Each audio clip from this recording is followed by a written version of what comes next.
All right, let's talk about a business strategy that is, frankly, a game changer. It's called benchmarking, and it's all about how the good companies become great and how the great ones become, well, the absolute best in their field. I mean, think about it for a second. How do you really know? Because if you're only measuring yourself against, well, yourself from last year, you might feel like you're making progress.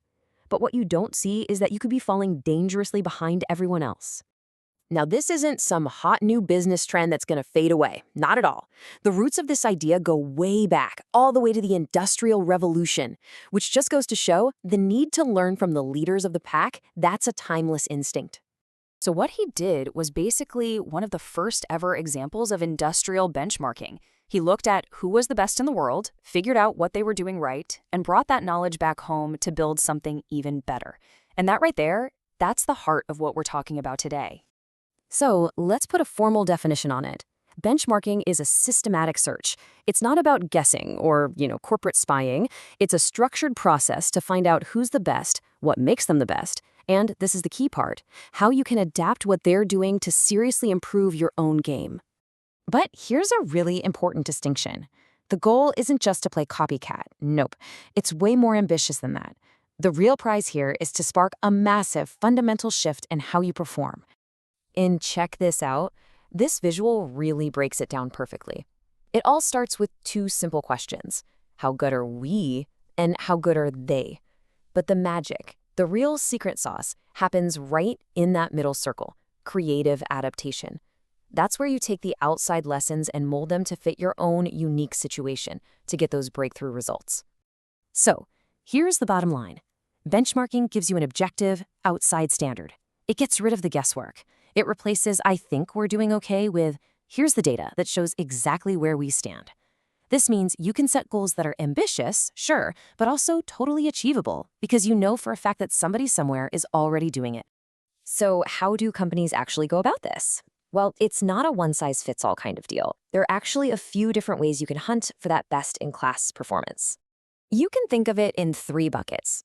First, you can look inward, inside your own company.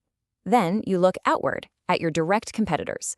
And finally, you can take a look sideways at completely different industries for some really unexpected ideas. And this table lays out the trade-offs perfectly. Internal is the easiest, right? The data's all in-house. Functional is super interesting.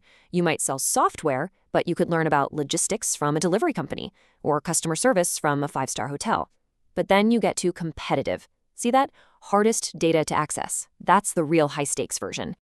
Okay, so let's zoom in on that one. The most direct, the most intense, and often the most challenging type, competitive benchmarking. This is where you go head-to-head. You're not just looking for cool ideas anymore. You are directly measuring your product, your marketing, your entire operation against the rivals who are fighting for the very same customers you are. And sometimes, the reality check you get from this kind of analysis can be, well, it can be absolutely brutal. It can force a company to face some really uncomfortable truths, as one very famous company found out the hard way. Just stop and imagine being in that meeting.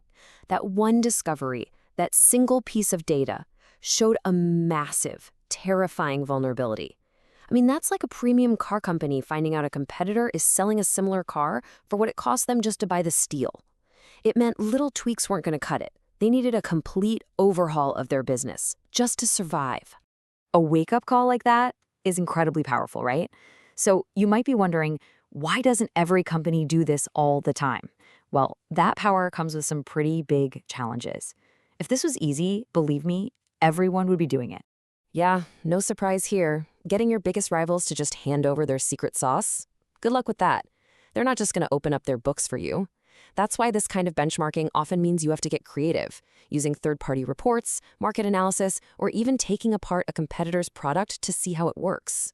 So even with all those roadblocks, why is it still considered such a critical tool for any serious company? Why go through all that trouble? Well, because in today's world, you simply can't afford to live in your own little bubble. If you only focus on your own small improvements, you are setting yourself up to be completely blindsided by a competitor who takes a giant leap forward, leaving you scrambling just to catch up.